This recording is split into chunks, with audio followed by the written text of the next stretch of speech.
Morning class, this is Tushar sir. I am going to take lecture physics. Chapter will be magnetic effect of electric current, class 12th. आज का जो topic है वो आपका है magnetic field due to the current carrying circular coil, और ये आपका टॉपिक काफ़ी इंपॉर्टेंट है। हिंदी में अगर आप उसको बोलो तो वृत्ताकार कुंडली के कारण उत्पन्न चुंबकीय क्षेत्र, वृत्ताकार धारावाहिक कुंडली के कारण उत्पन्न चुंबकीय क्षेत्र, ये इस चैप्टर का आपका सबसे मोस्ट इंपॉर्टेंट टॉपिक है, magnetic effect of electric current. Topic में क्या है वो समझो। टॉपिक आपका क्या है? Magnetic field due to current carrying circular coil. आपके पास कोई कॉइल है, उसके अंदर करंट फ्लो हो रहा है, कॉइल का शेप कैसा है? सर्कुलर, वृत्ताकार, और उस कॉइल के कारण चुंबकीय क्षेत्र मैग्नेटिक फील्ड कितना है वो आपको फाइंड आउट यहाँ पर करना है। ये आपका टॉपिक है। बट अभी मैं इसको डायग्राम के थ्रू आपको बताता हूँ, आप इसको वन बाई वन समझना। तो क्वेश्चन क्या है, आपके पास एक इस तरीके से एक सर्कुलर कॉइल है, एक वृत्ताकार कुंडली, ठीक, इसमें करंट फ्लो हो रहा है। करंट इस तरीके से, करंट की डायरेक्शन मैंने ले लिया, ये करंट फ्लो हो रहा है आपका। आप इसको इमेजिन करके चलना, थोड़ा सा इमेजिन करके सोचना कि यहां पर सपोज करो कि ये आपके पास एक सर्कुलर कॉइल, यहां पर एक सर्कुलर कॉइल, करंट यहां पर इस तरीके से फ्लो हो रहा है, यानी कि ऊपर वाले सरफेस पे करंट की डायरेक्शन कहाँ पर है? आगे की तरफ। नीचे वाले करंट में करंट की डायरेक्शन कहाँ पर? पीछे की तरफ। ये आपका ये सर्कुलर कॉइल यहाँ पर इस तरीके से, मैंने यहाँ पर एक सर्कुलर कॉइल रखा, ये आप इमेजिन करके चलना यहाँ पर, ठीक है। इस कॉइल की रेडियस मैंने सपोज कर लिया स्मॉल ए, कॉइल की रेडियस, कॉइल की जो त्रिज्या है वो मैंने सपोज कर ली कितनी? स्मॉल ए। मैं यहाँ पे लिखता हूँ सपोज, मैं यहाँ पे लिखता हूँ suppose a circular current carrying coil. Hindi में क्या लिखोगे कि सपोज माना कि हमारे पास एक करंट कैरिंग सर्कुलर कॉइल, एक हमारे पास वृत्ताकार कुंडली है जिसमें धारा फ्लो हो रही है, रेडियस स्मॉल ए, इसमें उसकी रेडियस कितनी है? स्मॉल ए है। करंट इसमें कितना फ्लो हो रहा है? करंट फ्लोइंग, करंट कितनी फ्लो रही है? मैं सपोज करके चलता हूं कितनी करंट फ्लो रही है? आई करंट, इसमें इस कॉइल में करंट आई करंट फ्लो हो रही है, ठीक है। ये आपका हो गया। अब ये कॉइल है, इमेजिन करना है, ये एक कॉइल है। अब इसको इस तरीके से इमेजिन करना, ये मैं रिंग लेता हूं, इसको आप इस तरीके, ये कॉइल है, ठीक है, ये सर्कुलर कॉइल है। इस कॉइल के कारण इसमें करंट फ्लो रहा है इस तरीके से, यानी कि यहां पे करंट इधर, यहां पे करंट इधर। इस कॉइल की रेडियस कितनी? ए। इस कॉइल से अब आपको पता है कि बायो-सेवर्ट्स लॉ, ऑरस्टेड का एक्सपेरिमेंट, ऑरस्टेड ने क्या बताया था कि कहीं भी अगर करंट फ्लो हो रहा है, कहीं भी चार्ज अगर आपका मोशन में है तो वह चार्ज आपका करंट प्रोड्यूस करेगा, तो इसके कारण भी करंट प्रोड्यूस होगा। अब देखो यहाँ पे चार्ज अगर आपका मोशन में है तो वो मैग्नेटिक फील्ड प्रोड्यूस करेगा, ये ऑरस्टेड ने बताया आपको। तो इसके कारण इसका ये देखो, ये इसकी एक्सिस हो गई, ये इसकी एक्सिस, ये इसका सेंटर, तो सेंटर से जो पास जो लाइन हो रही है वो हो गया क्या? उसकी एक्सिस। इसके एक्सिस पर इस पॉइंट से, सेंटर से एक्स डिस्टेंस, सेंटर से एक्स डिस्टेंस मतलब यहाँ पे कहीं पे आपको, यहाँ पर मैंने कोई पॉइंट दिया और आपको इस पॉइंट पर मैग्नेटिक फील्ड फाइंड करना है। इस करंट के कारण इसके एक्सिस पर, केंद्र से, सेंटर से एक्स डिस्टेंस पर, ये डिस्टेंस कितना? एक्स, और आपको यहाँ पर मैग्नेटिक फील्ड फाइंड आउट करना है। कहने का मतलब क्या हुआ? इसकी एक्सिस कहाँ पर आएगी? तो इसकी ये बताओ, ये उसकी एक्सिस हो गई, ये उसकी एक्सिस है। इस एक्सिस पर सेंटर से, ये हो गया सेंटर, सेंटर से एक्स डिस्टेंस, सेंटर से एक्स डिस्टेंस पर मैंने यहां पर आपको एक पॉइंट दिया, ये पॉइंट, इस पॉइंट पर आपको मैग्नेटिक फील्ड फाइंड करना है। ये सब हो गया। अब at distance R from centre we find B मतलब मैग्नेटिक फील्ड। सेंटर से एक्स डिस्टेंस पर एक कोई पॉइंट है, वहां पर आपको मैग्नेटिक फील्ड फाइंड करना है। ये आपको इतना क्वेश्चन में दिया है। क्वेश्चन में क्या क्या दिया है? क्वेश्चन में आपको करंट दी है, सर्कुलर कॉइल की रेडियस गिवन है, और सेंटर से आपको जहां पर आपको मैग्नेटिक फील्ड फाइंड करना है वो डिस्टेंस दिया है एक्स, और आपको पॉइंट एक्स पर डिस्टेंस एक्स पर आपको एक्स डिस्टेंस पर आपको मैग्नेटिक फील्ड फाइंड आउट करना है। बिल्कुल क्लियर कैसे करोगे? देखो यहाँ पर करंट फ्लो है, आपको यहाँ पर मैग्नेटिक फील्ड फाइंड करना है। मैंने आपको और बायो-सेवर्ट्स लॉ बताया था। बायो-सेवर्ट्स लॉ में मैंने आपको क्या बताया था कि आपके पास कोई कॉइल है, इस कॉइल में I करंट फ्लो है, इसकी पूरी लेंथ dl, तो ये एक स्मॉल एलिमेंट कितना होता था?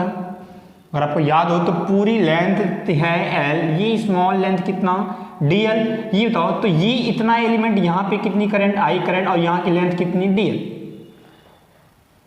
इस एलिमेंट के कारण ये जो करंट एलिमेंट है, इस एलिमेंट के कारण r डिस्टेंस पर अगर मैंने यहाँ पर मुझे मैग्नेटिक फील्ड फाइंड करना हो, ये एंगल है theta, theta is the angle between Idl and R, ये बताओ तो इस पॉइंट पर जो चुंबकीय क्षेत्र होता है, मैग्नेटिक फील्ड होता है, वो कितना होता है? वो आपने ऑलरेडी फाइंड किया हुआ है, mu not upon 4 pi Idl sine theta upon R square. इस पॉइंट पर जो मैग्नेटिक फील्ड है, आइडियल, आइडियल क्या है? आई क्या है? करंट। डीएल क्या है? एक स्मॉल एलिमेंट। आप आइडियल के कारण, आप उस पॉइंट पर अपने आइडियल के कारण यहां पर आपने मैग्नेटिक फील्ड फाइंड किया था और बायो-सेवर्ट्स लॉ में, बायो-सेवर्ट्स लॉ में इसके कारण यहां पर जो मैग्नेटिक फील्ड है वो इतना आया था। Theta is the angle between Idl and R, R क्या है? डिस्टेंस है। फिर अगर आपको पूरे होल वायर के कारण निकालना है तो आपने इसी को क्या किया था? इंटीग्रेट कर दिया था। तो ये छोटे से पार्ट के कारण यहां पर मैग्नेटिक फील्ड, इसको आपने डीबी लिखा था, डीबी, ये आपका हो चुका है। अभी यहां भी हम वैसे ही करेंगे, मुझे पूरे रिंग के कारण यहां पर मुझे मैग्नेटिक फील्ड फाइंड करना है, तो मैं पूरे रिंग के कारण मैग्नेटिक फील्ड नहीं निकालता हूं, मैं छोटे से एक स्मॉल एलिमेंट कंसीडर करता हूं। उस स्मॉल एलिमेंट के कारण यहां पर कितना मैग्नेटिक फील्ड होगा वो मैं फाइंड आउट करता हूं सबसे पहले। फिर अगर मैंने इस स्मॉल एलिमेंट के कारण यहां पर मैग्नेटिक फील्ड फाइंड कर लिया तो मैं उसको इंटीग्रेट करूंगा, तो मुझे पूरे रिंग के कारण यहां पर मैग्नेटिक फील्ड मिल जाएगा। तरीके में, कॉन्सेप्ट में कोई चीज नहीं, स्मॉल एलिमेंट के कारण मैग्नेटिक फील्ड फाइंड करो, उसको इंटीग्रेट करो तो आपको पूरे रिंग के कारण आपको मैग्नेटिक फील्ड आपको मिल जाएगा। सॉल्व करते हैं। मैंने यहाँ पर ये ये आई है, ये बताओ ये पूरी लेंथ हो गई l, तो ये बताओ ये छोटी सी लेंथ कितनी? dl, ये वेरी स्मॉल है, इसकी डायरेक्शन ये, तो यानी ये I है, करंट I है, लेंथ कितनी? dl, तो ये स्मॉल एलिमेंट कितना हो जाएगा? I into dl। अब इस स्मॉल आइडियल के कारण आप यहाँ पर मैग्नेटिक फील्ड निकालो, पूरे रिंग को भूल जाओ, अभी आप केवल आइडियल पर फोकस करो। इस आइडियल के कारण, आइडियल की डायरेक्शन ये है, डायरेक्शन कैसे निकालो? टेंजेंट ड्रॉ कर दो, इस पर एक टेंजेंट ड्रॉ कर दो बस। आइडियल की डायरेक्शन ड्रॉ करने के लिए आप उस पर एक टेंजेंट ड्रॉ करोगे, that will be direction of the ideal. तो इस आइडियल के कारण यहां पर मैग्नेटिक फील्ड कितना हो? तो ये डिस्टेंस सपोज कर लो कितना हो? r। ये डिस्टेंस आपने सपोज किया है, ध्यान देना, ये जो r डिस्टेंस है ये आपने माना है, ये सपोज किया है, तो जो भी आपका आंसर होगा उसमें r नहीं आना चाहिए। r आंसर में क्या क्या आना चाहिए? जो जो क्वेश्चन में गिवन है, a दिया है, i दिया है, x दिया है, तो क्वेश्चन आपका आंसर आपका a, i और x के फॉर्म में ही आना चाहिए, r के फॉर्म में आपका नहीं आना चाहिए। ठीक है, अब हम यहाँ पर तो इस आइडियल के कारण इस पॉइंट पर मैग्नेटिक फील्ड में फाइंड करता हूँ, ये डिस्टेंस मैंने सपोज कर लिया कितना? r। पूरा कॉन्सेप्ट सेम कंडीशन, आइडियल के कारण इस पॉइंट पर magnetic field distance r, ideal के कारण इस पॉइंट पर magnetic field distance r, same concept. ये बताओ इस स्मॉल एलिमेंट के कारण यहाँ पर मैग्नेटिक फील्ड कितना होगा? तो मैं यहाँ पे लिखता हूँ, मैग्नेटिक फील्ड चुंबकीय क्षेत्र, magnetic field due to small element, सूक्ष्म खंड के कारण चुंबकीय क्षेत्र, इसके कारण यहां पर कितना मैग्नेटिक फील्ड होगा? तो आइडियल के कारण यहां पर कितना magnetic field? Magnetic field due to small element Idl, Idl के कारण कितना मैग्नेटिक फील्ड? ये बताओ, तो इसके कारण यहां पर जो मैग्नेटिक फील्ड होगा वो भी स्मॉल होगा, स्मॉल कितना होगा? वो हो जाएगा आपका dB, dB is equal to formula आपको पता है, mu not upon 4 pi Idl sine theta upon R square. ये आपका स्मॉल एलिमेंट के कारण मैग्नेटिक फील्ड का फॉर्मूला है। अब मैं यहां पर सॉल्व करता हूं, dB मैग्नेटिक फील्ड, डायरेक्शन कहां पर होगी? सबसे पहला बात, डायरेक्शन कहां पर होगी? ये बताओ, यहां पर इस आइडियल के कारण आपने यहां पर डायरेक्शन कैसे फाइंड की थी? With the help of right hand rule. जैसे करंट यहाँ पर ऊपर की तरफ है, तो जहाँ पर जिस डायरेक्शन में करंट है वहाँ पर आप अपने राइट हैंड के थंब को करोगे। करंट अगर आपका ऊपर की तरफ है तो वहाँ पर मैंने ऊपर की तरफ थंब किया। आपको जहाँ पर मैग्नेटिक फील्ड फाइंड करना है वहाँ पर आप अपने पाम को करोगे, हथेली को, और इसको फिंगर को बेंड करोगे। फिंगर आपका जिस डायरेक्शन में बेंड होगा that direction will be magnetic field, direction of the magnetic field. जैसे करंट ऊपर की तरफ है, थंब को ऊपर किया, यहां पर मुझे निकालना है मैग्नेटिक फील्ड की डायरेक्शन, तो वहां पर मैंने अपने पाम को किया। अब फिंगर बेंड हो, ये तो फिंगर बेंड किया। फिंगर बेंड किया कहां जा रहा है? इधर जा रहा है ना, मतलब कि इस पॉइंट पे मैग्नेटिक फील्ड कहां पर होगा? आगे की तरफ। यहां पे अगर मुझे निकालना है तो थंब ऊपर की तरफ है तो थंब को ऊपर किया, जहां पे निकालना वहां पे फिंगर को करो, फिंगर को किया, फिंगर बेंड किया। ये तो फिंगर बेंड करोगे तो कहां पे आएगा? मैग्नेटिक फील्ड इस साइड। फिंगर बेंड करने का मतलब क्या हुआ कि इसके जो परपेंडिकुलर लाइन होगी ना, तो वो डायरेक्शन हो जाएगी किसके? मैग्नेटिक फील्ड की, इसके परपेंडिकुलर लाइन। अब मेरी बात समझो, आप यहां पे इसको थोड़ा सा इमेजिन करने की कोशिश करना। ये एक करंट कैरिंग कॉइल है, यहां पे करंट कहां पर है? आगे की तरफ। यहां पर करंट कहां पर है? पीछे की तरफ। मैग्नेटिक फील्ड आपको कहां पे निकालना है? मैग्नेटिक फील्ड आपको निकालना है सेंटर पे, ये वाली लाइन की यहां पे आपको मैग्नेटिक फील्ड निकालना है। अगर ये पॉइंट आपका यहां पर होता है, यानी कि इसके स्टेट में यहां पे, अगर ये पॉइंट आपका इसके सेंटर पे ना होके इसके सरफेस के स्टेट में होता, यहां पर होता, तो मैग्नेटिक फील्ड की डायरेक्शन कहां पर होती? क्या करते आप? ये बताओ, ये जो कॉइल है यहां पर करंट कहां पर है? आगे की तरफ। आपको इसके स्टेट में यहां पर मैग्नेटिक फील्ड निकालना है। क्या करोगे? करंट की डायरेक्शन में थंब किया, जहां पे आपको निकालना है पाम किया, सेटिंग हो गई। ये तो इसके परपेंडिकुलर लाइन, ये तो मैग्नेटिक फील्ड कहां पे गया? ऊपर की तरफ। क्लियर है? लेकिन आपको ये पॉइंट आपका इसके, ये जो कॉइल है इसके स्टेट में नहीं दिया है। जैसे मान लो ये कॉइल है, पॉइंट आपका इसके स्टेट में नहीं है, पॉइंट कहां पर है? इससे नीचे है, सेंटर की साइड में है। ये बताओ, तो इस जैसे ये कॉइल है तो कॉइल के स्टेट में मैग्नेटिक फील्ड ऊपर की तरफ है, लेकिन हमें मैग्नेटिक फील्ड एक्चुअली में कहां निकालना है? इसके सेंटर पे, जिसको आप बेंड करोगे। इसको अगर मैं बेंड करता हूं तो परपेंडिकुलर लाइन आपकी कहां गई? परपेंडिकुलर लाइन देखो कहां जा रही है? थोड़ा सा बेंड की तरफ जा रही है, यानी कि थोड़ा सा इस डायरेक्शन में जा रही है। मतलब कि इस आइडियल के कारण यहां पर जो मैग्नेटिक फील्ड होगा आपका वो कहां पर होगा? इसके कारण मैग्नेटिक फील्ड यहां पर आपका होगा इस डायरेक्शन में।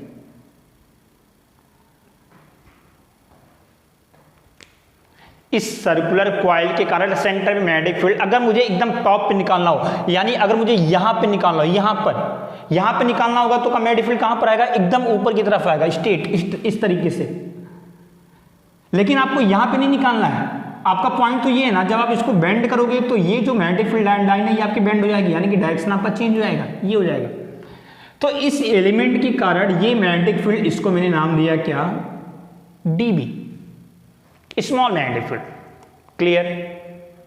मैंने ये आप एक बात समझना, रिंग का जो पार्ट है, रिंग का ये जो पार्ट है, अपर पार्ट में जो करंट की डायरेक्शन है वो देखो इस तरीके से है। ठीक है? रिंग का जो डाउनवर्ड पार्ट है, ये पार्ट, इसमें देखो करंट की डायरेक्शन रिवर्स हो गई। देखो यहां पर करंट की डायरेक्शन अगर आप इसको बोलोगे इस तरीके से है, और यहां पे करंट की डायरेक्शन देखो चेंज। जैसे यहां पे करंट आपका, इस वाले कॉइल में करंट आपका यहां पर बाहर की तरफ जा रहा था, और यहां पे करंट, नीचे वाले में करंट आपका अंदर की तरफ आ रहा था ना। इमेजिन करो थोड़ा सा, यहां पे करंट बाहर, यहां पे करंट अंदर, यहां पे करंट बाहर, यहां पे करंट की डायरेक्शन अंदर, यानी कि यहां पे करंट आपका अंदर है। ये तो अगर मैं आइडियल यहां पे लेता हूं तो, अगर मैं आइडियल ये लेता हूं तो ये हो जाएगा आइडियल की डायरेक्शन, तो ये आपका आर हो जाएगा। इस आइडियल के कारण यहां पर मैग्नेटिक फील्ड की डायरेक्शन, ये बताओ, ये इधर हो जाएगी, डायरेक्शन चेंज हो जाएगा। सिंपल सी बात है। यानी कि रिंग का जो अपर पार्ट है, रिंग का ये जो अपर पार्ट है उसके कारण मैग्नेटिक फील्ड इधर है, रिंग का जो डाउनवर्ड पार्ट है उसके कारण मैग्नेटिक फील्ड आपका ये है। समझ आ गया? अब इतना करने के बाद अभी मैं आपसे बात करता हूं, यहां पर ये डायरेक्शन आपको इसकी पता चल गई, डीबी की डायरेक्शन आपको पता चल गई कि रिंग के अपर पार्ट के कारण मैग्नेटिक फील्ड यहां पे, रिंग के डाउनवर्ड पार्ट के कारण मैग्नेटिक फील्ड आपका इधर होगा। यानी कि रिंग के होल पार्ट, पूरे रिंग के कारण मैग्नेटिक फील्ड आपका, ये आपको पूरे रिंग के कारण मैग्नेटिक फील्ड आपको दिख रहा है। क्लियर? अब मैं सॉल्व करता हूं। यहां पर थीटा क्या है? Theta is the angle between Idl and R. Theta का आइडियल और आर के बीच का एंगल है, आइडियल और आर के बीच का एंगल कितना है थीटा, ये है आइडियल, ये है आर। देखने से आपको यहाँ पर एक्चुअल में आइडियल और आर के बीच में एंगल कितना होगा। आइडियल क्या है, ये जो रिंग है, जैसे मैं आपको बोलता हूँ आइडियल कौन सा है, तो ये जो रिंग है मैं यहाँ पर आइडियल ये है, इस रिंग के ऊपर आपने टेंजेंट ड्रॉ किया है तो दैट विल बी आइडियल, ये आपका आइडियल। आर क्या है, यहां से आपने एक लाइन ड्रॉ की, तो अगर आप इमेजिन करो ना तो ये आइडियल है, इसके ऊपर टेंजेंट, और यहां से आपने एक लाइन ड्रॉ की है, तो ये एंगल कितना आपका आएगा 90 आएगा। आप कहीं भी चेक कर लो, आइडियल आपका एक टेंजेंट है और आर, जैसे आइडियल ये हुआ, ये आर हुआ, एंगल कितना, देखो ये एंगल कितना मिल रहा है, ये एंगल कितना मिलेगा 90 मिलेगा ना। यानी कि ये जो एंगल आपका होगा आइडियल और आर के बीच में एंगल हमेशा हमेशा ये एंगल कितने का होगा 90 डिग्री का। तो यानी कि ये जो थीटा है, थीटा आपका यहाँ पर कितना है आपका 90 डिग्री, थीटा की जगह पे 90 कर दो, ये आपका आ जाएगा D B is equal to mu not upon 4 pi Idl sine 90 और अपॉन आर स्क्वायर, साइन 90 की वैल्यू 1 हो जाएगी, ये आपका हो जाएगा D B is equal to mu not upon 4 pi I D L upon R square. ये small element की कारण मैग्नेटिक फील्ड, इस छोटे से पार्ट के कारण यहां पर कितना मैग्नेटिक फील्ड है वो आपने फाइंड आउट कर लिया। फिर से कॉन्सेप्ट में कोई चीज नहीं, ये बताओ यहां पर जो मैग्नेटिक फील्ड है, ये मैग्नेटिक फील्ड कौन सी डायरेक्शन में है। अगर आप इसको एक्स डायरेक्शन लेते हो, इसको वाई डायरेक्शन लेते हो, ये बताओ तो ये मैग्नेटिक फील्ड कौन सी डायरेक्शन में है, ना तो ये एक्स पर है ना तो वाई पर है, या तो ये दोनों के बीच में, ये एक्स पर भी है और ये वाई पर भी है। तो क्या करोगे, इसका आप कंपोनेंट कराओगे। मैंने आपको कई बार बताया है कि अगर कोई वेक्टर क्वांटिटी अगर वह एक्स एक्सिस और वाई एक्सिस दोनों के बीच में है तो आप उसको कंपोनेंट करके आप उसको एक्स एक्सिस में लेके आओगे और उसको वाई आप वाई एक्सिस पर लेकर आओगे। ये एंगल मैं सपोज कर लेता हूँ थीटा। फिर से क्वेश्चन, थीटा आपने सपोज किया है तो थीटा के फॉर्म में आंसर आपका नहीं आना चाहिए, थीटा मैंने सपोज किया, ठीक है। ये बताओ ये एंगल थीटा है तो ये एंगल कितना हो जाएगा 90 माइनस थीटा, तो ये एंगल कितना थीटा। सिंपल सी बात है, जैसे ये अगर एंगल 10 डिग्री है तो ये कितना 80, तो ये कितना 10, तो ये 10 है तो ये भी 10 हो गया। ये अगर ये एंगल थीटा तो ये भी कितना हो जाएगा थीटा। ये एंगल थीटा है क्योंकि ये दोनों तो सेम ही है, तो ये भी एंगल कितना हो जाएगा थीटा। डीबी का कंपोनेंट करो फटाफट। डीबी का अगर मैं कंपोनेंट करता हूं तो ये हेड है, ये टेल है, टेल से 2 लाइन, एक लाइन इधर एक लाइन इधर, जिसका आपको कंपोनेंट करना है वो उसके बीच में आना चाहिए। तो ये 2 कंपोनेंट मैंने हो गया। एंगल किसके साथ मिल रहा है, एंगल आपका इसके साथ मिल रहा है, तो ये आपका जाएगा कॉस में, ये हो जाएगा डी बी कॉस थीटा, और ये आपका हो जाएगा कितना D B sine theta. Clear. इसको भी कंपोनेंट कर दो, ये भी एक्स और वाई एक्सिस के बीच में है, तो ये डी बी एंगल किसके साथ, इसके साथ, तो ये जाएगा सॉरी ये आपका एंगल ये हो जाएगा, सॉरी ये आपका किस में जाएगा कॉस में, ये आपका हो जाएगा डी बी कॉस थीटा, और ये आपका हो जाएगा डी बी साइन थीटा। ये थीटा होगा तो ये 90 माइनस थीटा, तो ये थीटा। क्लियर है, ये थीटा और ये थीटा। अब ये बताओ इस पॉइंट पर, ये जो पॉइंट है यहां पर टोटल मैग्नेटिक फील्ड आपको कितना मिल रहा है। वाई डायरेक्शन पर मैग्नेटिक फील्ड कितना, तो वाई डायरेक्शन पर एक मैग्नेटिक फील्ड है ऊपर की तरफ और ये मैग्नेटिक फील्ड है नीचे की तरफ। ऊपर की तरफ कितना मैग्नेटिक फील्ड है डीबी कॉस थीटा, नीचे की तरफ कितना मैग्नेटिक फील्ड है डीबी कॉस थीटा। ये बताओ तो ये दोनों एक दूसरे को कैंसिल कर देंगे तो नेट मैग्नेटिक फील्ड कितना 0। मीन्स आप लिख सकते हो वाई डायरेक्शन, वाई अक्ष पर जो नेट मैग्नेटिक फील्ड है कुल चुंबकीय क्षेत्र वो कितना है 0 वाई डायरेक्शन पर। इसके ऊपर डीबी कॉस थीटा, इसके नीचे डीबी कॉस थीटा, तो that will be cancel two each other. बचा कौन सा मैग्नेटिक फील्ड, बचा हमारा ये मैग्नेटिक फील्ड।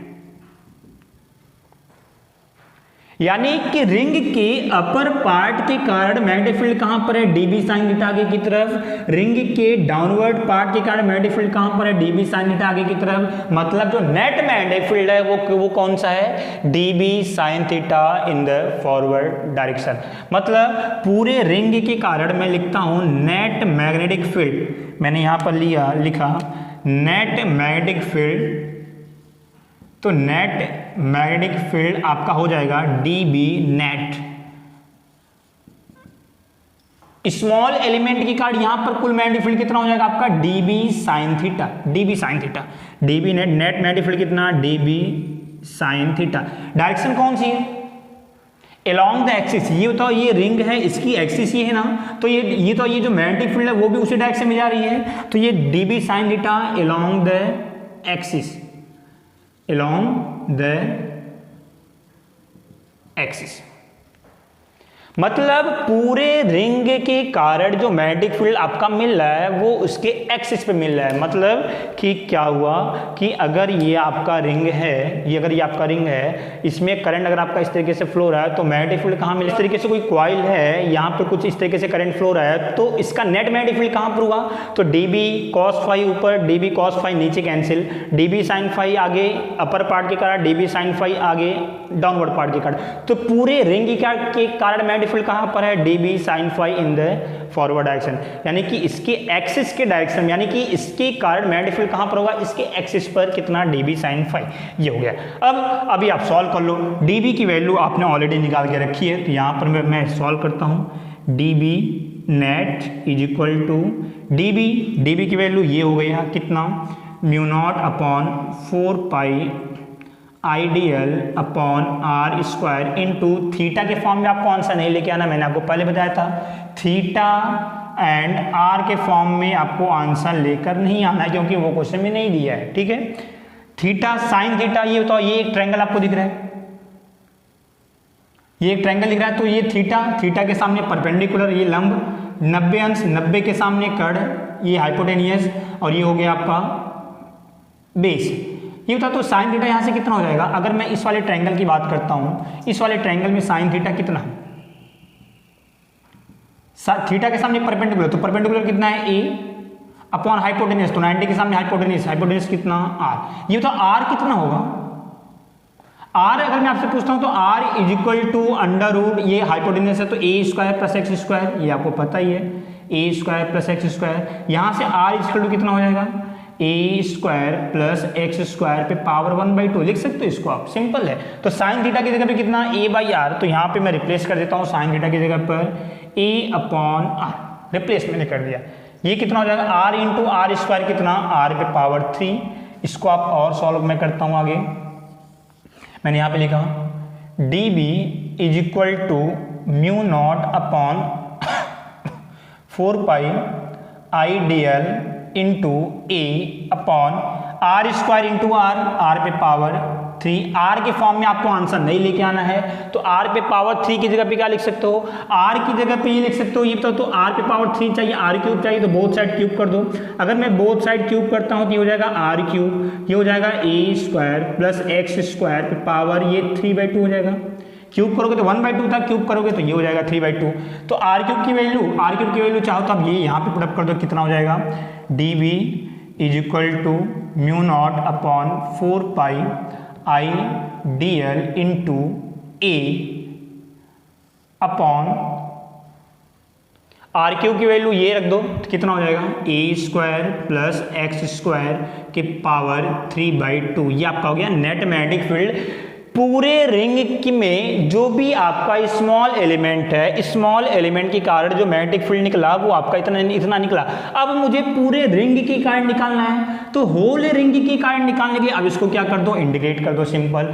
तो net magnetic field P net is equal to integrate dB, simple है, इसको आप इंटीग्रेट कर दो dB, बस आपका नेट मैग्नेटिक फील्ड आ जाएगा। सॉल्व करते हैं, इंटीग्रेट dB, ये value mu naught upon 4 pi Idl into A divided by A square plus X square पे पावर 3/2।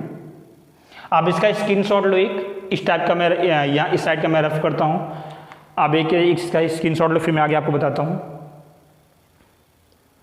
क्लियर?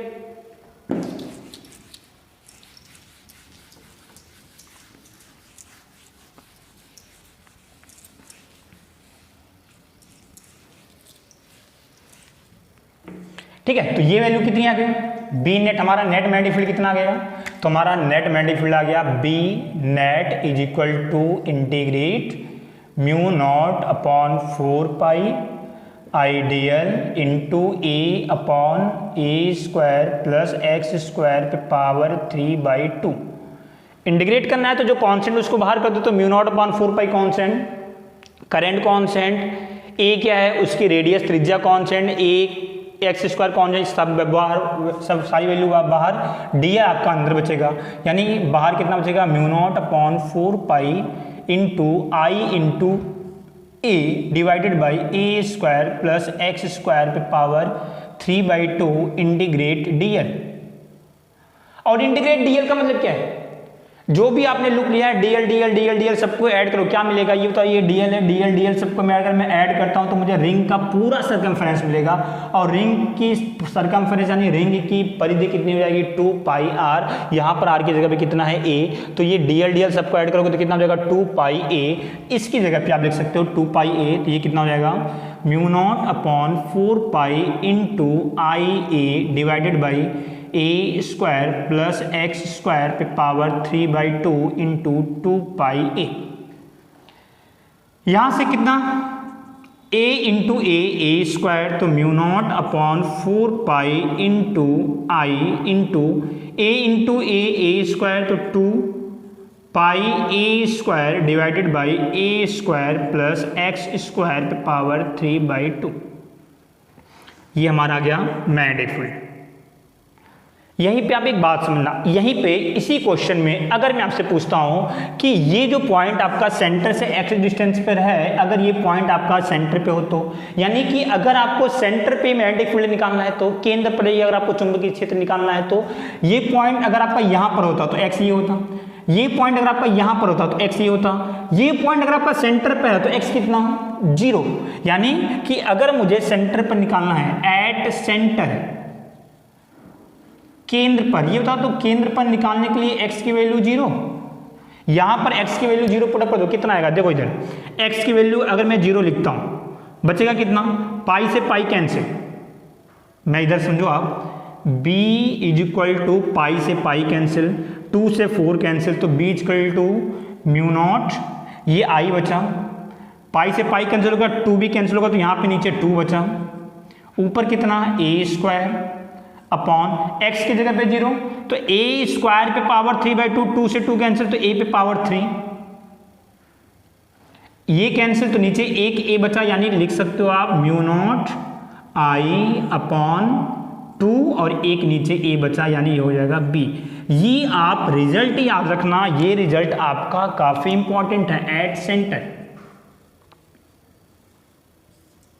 केंद्र पर चुंबकीय क्षेत्र कितना होगा, b equal to mu naught I upon 2, यानी कि अगर आपके पास एक वृत्ताकार कुंडली है, एक circular current carrying circular coil है, रेडियस उसकी a है, करंट उसमें I फ्लो रहा है, तो उसके सेंटर पे मैग्नेटिक फील्ड कितना mu naught I upon 2a, ठीक है, ये आप ध्यान देना। अच्छा ये तो यहां पर ये क्या है, पाई ए स्क्वायर, एक कॉइल है उसकी रेडियस a है, तो ये बताओ इसका एरिया कितना हो जाएगा, पाई ए स्क्वायर सिंपल, यानी ये हो जाएगा एरिया, लिख सकते हो इसको आप b equal to mu not upon 4 pi into I into 2, ये हो जाएगा एरिया ए किसका एरिया, जो भी कॉइल है उसका area, divided by A square plus X square पे पावर 3/2, सिंपल, कुछ नहीं करना है।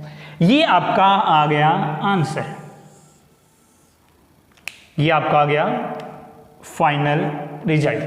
अगर यहां पे ये तो एक टर्न है, अगर ये 2 टर्न होता तो 2 टर्न होता तो यहां पर एरिया की जगह पे 2 से मल्टीप्लाई, 3 टर्न होता तो 3a, 4 टर्न होता तो 4a, अगर ये n टर्न होता तो, अगर ये n टर्न होता तो यहां पर n से मल्टीप्लाई, यानी कि b is equal to mu not upon 4 pi 2i n a divided by A square plus X square power 3/2, यानी 2ia पहले से था, 2ia पहले से था, अगर ये n टर्न होगा तो यहाँ पर n से मल्टीप्लाई, ये यानी ये फॉर्मूला कब के लिए, जब अगर यहाँ पर कितने फेरे हों, n टर्न्स हो तो, ठीक है। तो ये आपका फाइनल रिजल्ट है, mu not upon 4 pi I 2a upon A square plus X square power 3/2। ये आपका पूरा का पूरा टॉपिक कंप्लीट हुआ, आपका magnetic field at A distance r, ठीक है। तो आप इसका स्क्रीनशॉट लो आप, ओके। तो लेक्चर में यहीं पे कंप्लीट करता हूँ, थैंक यू।